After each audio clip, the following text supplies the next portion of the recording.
بینر رزدار او دمو حمود میباباش یادارم لهر کرابن هر لخاشی و شادی و کیخاشی و بختوری دبن هیوی و دخوازه مجی اوه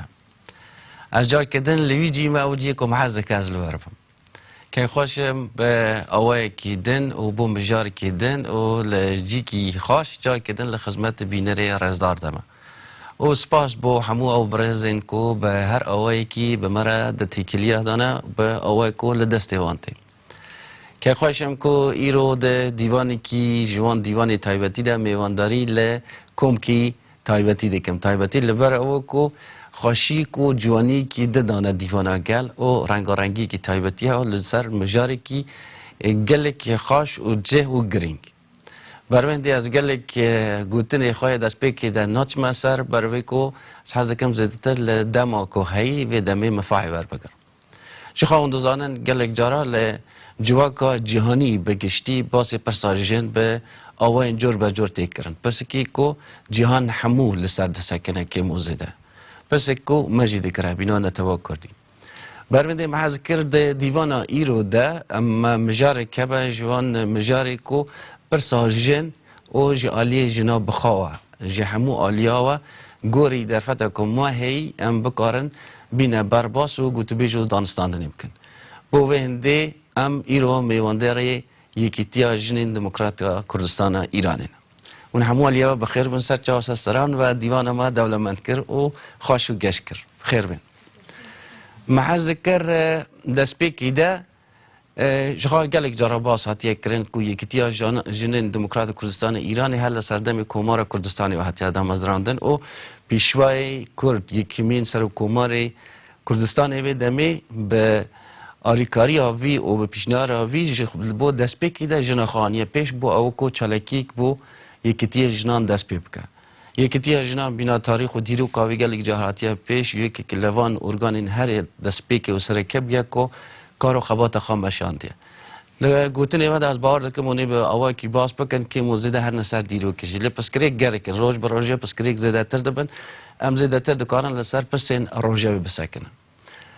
نه کیش آنها هر زکه دست به کده هر زکه ایروخانه بنا بر پسی گشتی اکتیاج دموکرات کردستان ایران هنده که آگاداری ل سر روشا نه پس کریکن جنا اوانی کو روجا بن اوانی که اکتویلن بتایبت پشتی شورش گلین ایران کو هنک زیده تر بونه جیر دستلاتداری و کمار اسلامی ایران کو اگر پیدوی به همه زیده تر سر بسکنه یا او بوی آوی کتا حزکی و پیدوی بینی ورده دست بکن کرم کن ئێمە ئەگە باس لە هەر ژنبوون دەکەین ژنبوون بۆ خۆی دەگەڕێتەوە گە بمان هەوێ زۆر بەسەریدا بڕۆین وەختێکی زۆرتر هەڵدەگری فرسەتی ئەوەی نابێت کە بمان هەوێ زۆرتر لەسەر مەسەلەی ژنان بدوێن لە بۆیە بە پێویست دەزانم بە کورتی ئیشارەیەک بە ئەوەی بکەین کە ژنان لە مێژە هەوڵ دەدەن و کاری بۆ دەکەن و چالاکیان هەیە و کە بتوانن بەرابەری ژن و پیاو لە کۆمەڵگادا بە یەکەوە یەکسان بکەن فداکاریان زۆر بۆ کردووە قوربانیشان هەتا بۆ داوە کە بەداخەوە ئەلحانی شەردە حاڵی حازریش دەکە لە سەدەی 21ەم داینە هەروە قوربانی بۆ دەدەین و کاری بۆ دەکەین و دفاع لە حەق و حقوقی خۆمان دەکەین بەڵام ئەگە بێمە سەرپرسیاری جەنابەت لەگەڵ حکوومەتێکی ڕوبەڕووینە کە زۆر یاسایەکانی ژنانی لە ژێر پێناوە دە ئەرزی ئەو چەندە ساڵەی ڕابردوودا ئەگەمە ئیشارەیەک پێ بکەم و لە ساڵی 57ەوە کە ئینقلاب کرا ژنان زۆر خۆشحاڵ بوون کە لەو ستەمەی کە زەمانی شای پیان ڕەوا دەدرا نەجاتیان بوون دەتوانن بەرەو ئاسۆیەکی ڕوونتر پێ هەڵێنن وەلی بەداخەوە ئەو ئاسۆیەت لە باتی ڕووناکتر بیتەوە تاریکتر بووە هەر ئەوە بۆ خۆی وای لێ کرد کە ژنان هەر ئەو دەمی پاشەوەی کە حکوومەتی ئاخوندی هاتە سەرکار هیندێک یاسای تەسویب کردی کە یەکێک لەو یاسانەوە بوو کە دەبی ژنان حیجاب ڕعایەت بکەن ئەو یاسایە هەر ئەوای لێ کرد کە ژنان هەستیان دەکرد کە بەڵێ هەر لە نوختەی ئەوڵدا دەبی مبارزەی بۆ بکەن تیزابیان بەدموچاویدا دەکرا بێ احترامیان پێدەکرا ئەو خاهرانی زێنەب لە خیابانەکان بەرخوردیان پێدەکرا لە پارکەکان بەرخوردیان پێدەکرا ئەوانە نەچوونە ژێرباری ئەو ستەمەی کە پیان ڕادەدرێت بەداخەوە زۆربیان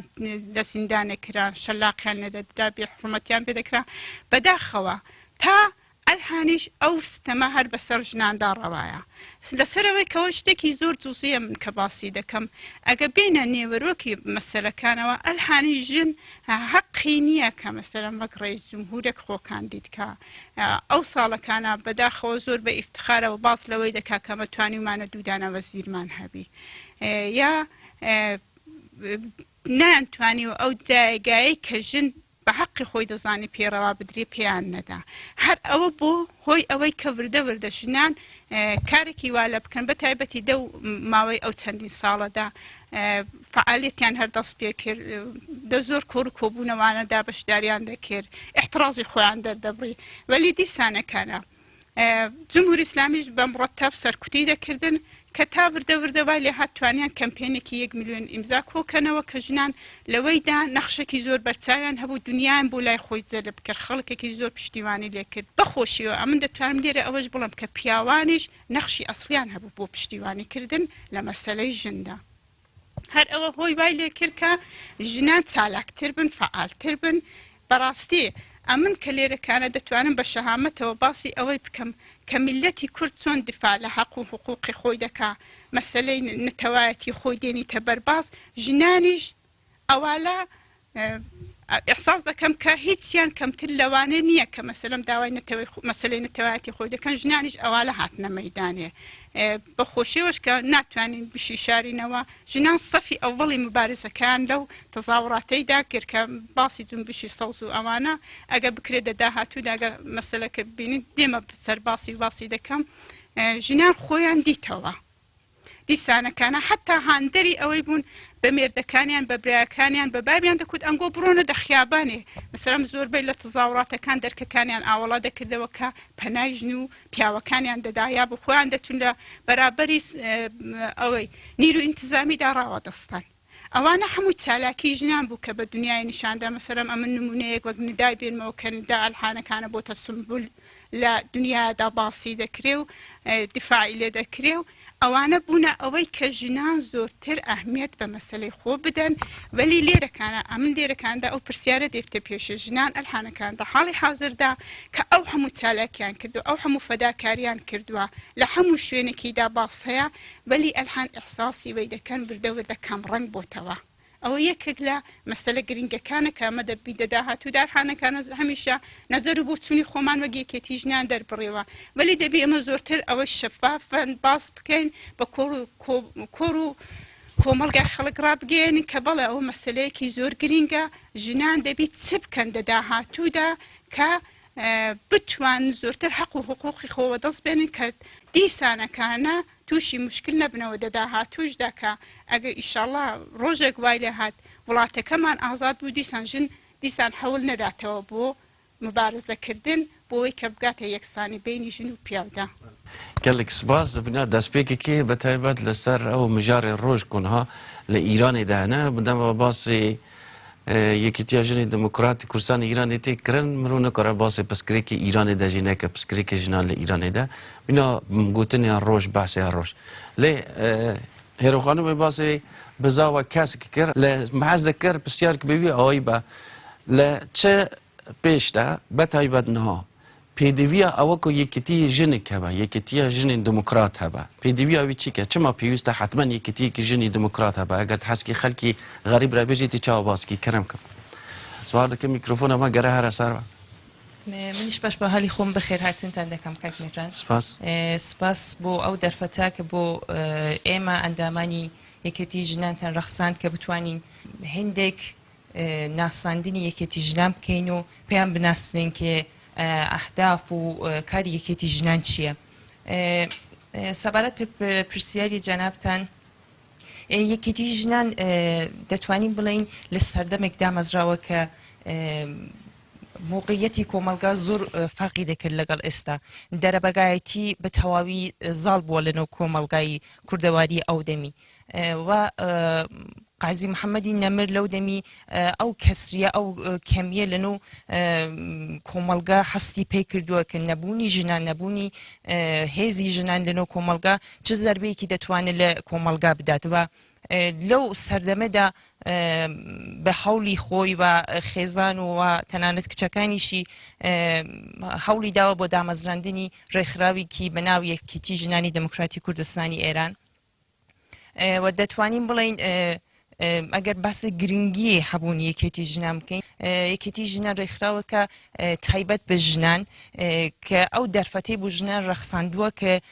لە دەوری یەک کۆبنەوە بە باس لە مافەکانیان باس لە کێشەکانیان باس لە گیر و گرفتەکانیان بکەن ئەو دەمی ئەو دەرفەتە نەبووە کە ژنان بتوانین لە شوێنێک بنێوی لەژێر سەقفی سازمانی گوایەک ڕێکخراوێک کۆبنەوە زۆربەی بنەماڵەکانش ئەو ئیجازەیان نادا کە مەسەڵەن ژنەکانیان تێکەلی حزبی سیاسیەک بن وایان لەنەوە ئیدارات کار بکەن کە بتوانین لە دەوری یەک کۆبنەوە باس لە گیر و گرفتی خۆیان بکەن بۆیە دەتوانین بڵین کە لەو سەردەمەدا دامەزراندنی یەکێتی ژنان زۆر گرنگ بووە و هەتا ئێستاش دەتوانین ئەو قسەی هەروە بەردەوامە ئێستاش وازیەتەکە وانیە کە ژنان بتوانن زۆر بە ئاسانی واردی کۆمەڵگا بن لە هەندێک مەناتەقەیە کە ژنان ئەو مشکلیان هەر هەیە بوونی یەکێتی ژنان ئەو دەرفەتە بۆ ژنان دەرەخسێنێت کە بێنە ناو سازمانی خۆیان بێنە ناو ڕێکخراوی خۆیان و باس لە گیر و گرفتەکانی خۆیان بکەن ئەگەر ئیجازەتان هەبی لەسەر مێژووی یەکێتی ژنان بۆ ئەم نەسلی زۆر جار باستەوە دەکرێت کە یەکێتی ژنان بۆ چییە چ کار دەکا هەدەفی چییە ئەگەر ئیجازە بدەن مێژوویەکی کورتی یەکێتی ژنان بۆ ئەو نەسلی جەدید بناسێنین یەکێتی ژنان هاوکات لەگەڵ دامەزراندنی کۆماری کوردستان لە ساڵی 1324 هەروەها کە ئێشارەم کرد بە هیممەتی غازی محەممەد دامەزراوە